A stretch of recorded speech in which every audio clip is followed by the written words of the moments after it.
Hello and welcome. I just want to show you a turntable system I made for my A4 here.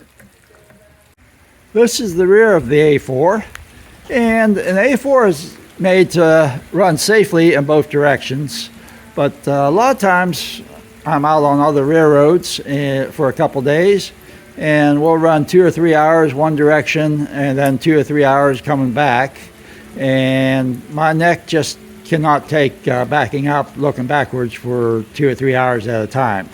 If I'm running here on the east of Howe, it doesn't really matter. I can back up for 5 minutes and my neck's not going to bother me.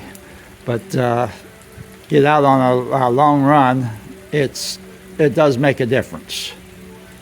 So I'm going to show you what I had used. Now this system got me by for a couple years.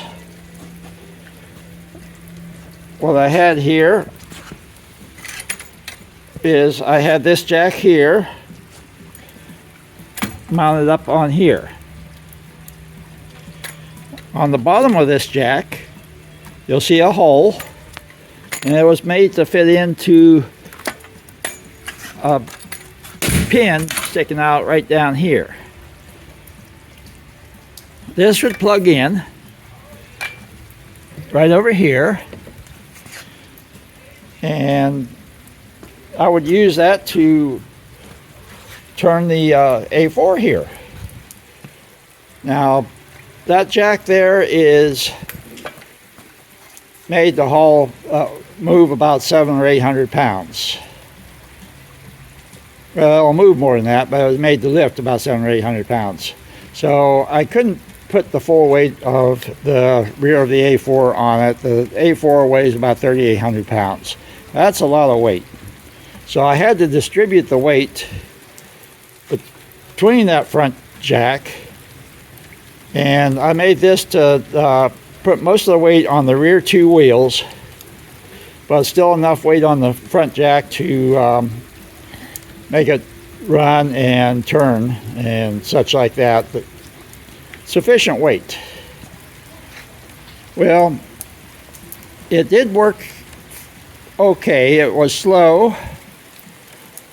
A lot of times I'd have problems getting across the flange points with the wheel. It would want to spin. And heaven help you, if there's some gravel on the crossing you're turning around, it would get a little rough. Also, once you made the turn, you weren't going in just a straight circle as you turned. You were using the power unit to turn you around. So a lot of times by the time you got done turning, you weren't lined up with the tracks anymore, and you had to realign with the tracks. Like I said, I used it for a couple of years. It got me by, but it just really was not a good system. So I devised a turntable for it. I welded this jack on here and bought a turntable, and had to design a way to get the turntable on the A4 because there is not much room under it to work. Before we get into the details on the turntable I made to slide under this thing, we're going to take a quick run over, look at our M9 over there, and see why it does not need a turntable, what they used on the smaller units to turn them around.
Okay, I'll show you why smaller units don't need a turntable like that, although a lot of them have it. It just because it's easier.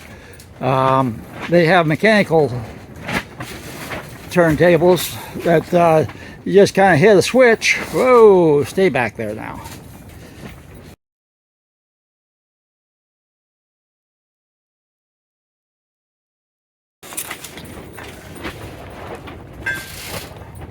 There we go. But these have these grab bars on them, and you just kind of slide them out. You grab hold of them with both hands. You pick up on the thing. It's so light enough that you can pick up on it and just kind of give it a spin, and voila, you're facing the other direction. You just did a turn. You need to be at an intersection for that too, crossing, so you're on flat ground, because the front wheels are going to need to roll around a little bit for you.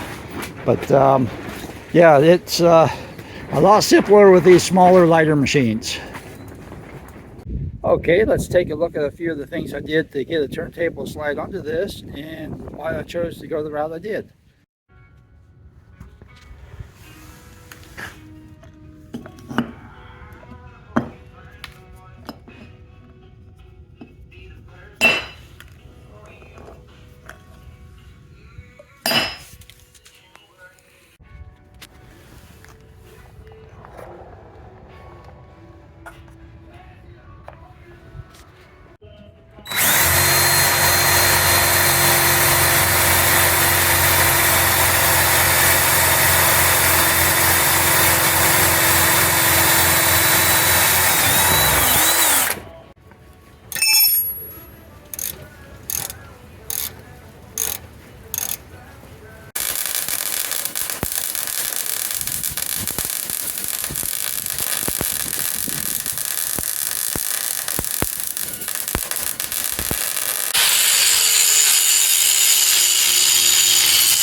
Okay, as you can see from the rear differential here, there's not really a whole lot of space between the apron here and the drain plug. And this is where it's sitting up on the flanger. I'll slide this under to give you more of an idea what it would be if it was sitting on tracks in a crossing. You'll see that there's only just a little over 4 inches there. The front transmission is the same height at the drain plug. And unfortunately, center of gravity on this thing is right under the drain plug at the front transmission, which meant I had no place under the transmission to leave anything to make a turntable. It just was not enough room there to safely do it. Okay, I would have loved been able to put headroom under the transmission to even put a plate or something heavy enough to push up against. It just wasn't meant to be. It just plain sits too low in there. So what I did is I took a couple of pieces of the 20-pound rail, cut the size, and bolted them up in here, and ran them on both sides of the transmission at a point where they could go all the way across and still hook into the main frame. The C-clamps you see in there were put on strictly as a guide for the turntable when I slide it under.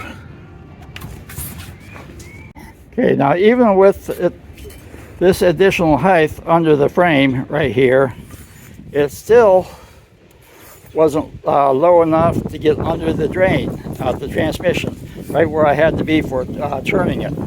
So when I built this turntable platform, I had to leave a dip right in here for the drain to sit in this area right here, but between the two 2x4s. The 2x4s will catch the rail that I installed under the frame here, and then the back one will be right back here coming across.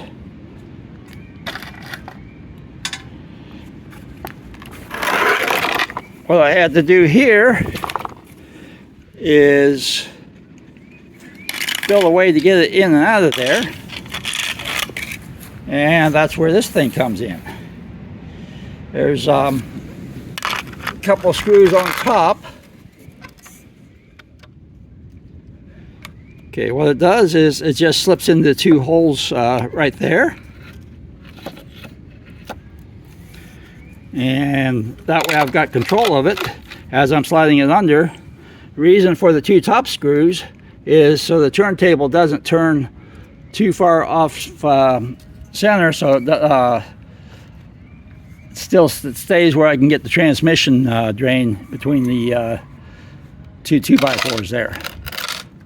So that's the way that works, and we'll give it a spin here just a second. Oh, these two things on top of the 2x4s, those are stops. Since I'm jacking up the back end, these will slide onto the back rail, but they're not going to slide onto the front rail. So when it slides into position, when it's between those two those C-clamps that I put in there, and slides into the place where it stops and it can't slide anymore because these are against the front rail, I know I've got it in position where I want it.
Okay, just a quick look, show you what I was talking about as far as the turntable under here.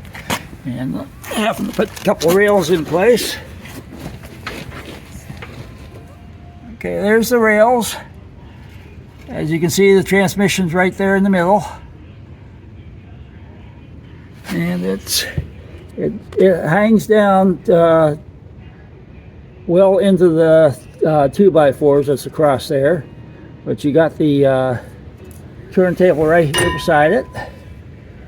These wind's blowing, it's turning the car on me. It turns very easy with the turntable.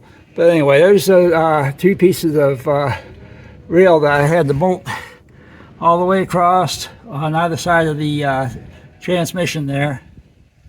And I've got a couple of guides in there, some C-clamps to help guide out to where I want it, and a couple of stops.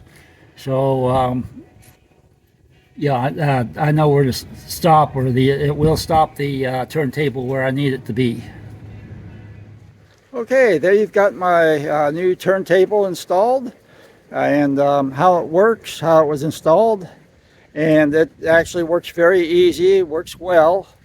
The biggest thing I have against it is it still takes 5 minutes to get the thing turned around. And if you're in line and you got 20 people behind you, that 5 minutes is a long time, and I hate being the bottleneck, but there's not much I can do. These A cars aren't that easy to get turned around as it is, and this is about the best I could figure out and come up with. And I'm pleased with how it works and how easy it is. Okay, you have a great day, and thanks for watching. Bye-bye.